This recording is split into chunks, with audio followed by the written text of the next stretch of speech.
How long would it take to harvest something like this? Good question. It depends on how many people you have picking, but typically the harvest is spread out over about a 2-month period. Some of the early white wines start to ripen and get to the right sugar levels as early as the end of September. But October and November is really when the majority of it comes in. And have they retired this over here? Is this just lying fallow for a while? Or? It is. It was planted, and what was here wasn't appropriate, and so they yanked it all up. And they've yet to come back and replant it yet. But if you look across the field there, you'll see that they have been doing a lot of replanting or planting. All those new white metal posts over there, it's all new. But every so often you'll see an old vine out here that's still trying to make a comeback.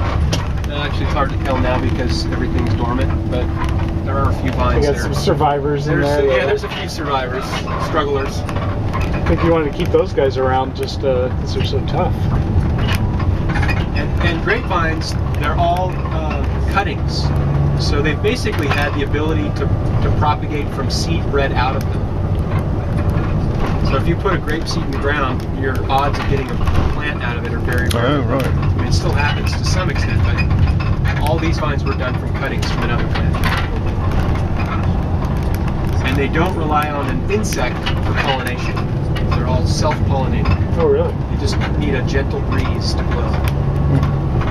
But if you have any sort of major adverse weather during that critical time, then your yields can really drop off significantly. That's what happened in 07. There were a lot of very strong winds during the flowering period in 07. And so a lot of the flowers didn't pollinate, and so you had much less yield. And the yields are determined based on tons per acre. So in this area, anywhere where they're producing premium wines, you're looking at about 2 tons of grapes per acre. Now if you go up to the Central Valley, Gallo land, you're looking at 10 to 12 tons per acre. Jeez. So significantly more fruit in the same area.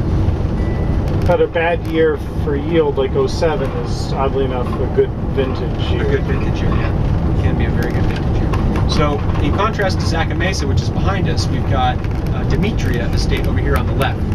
So this is a 200-acre property, and of that 200 acres, there's about 40 of it planted in vines.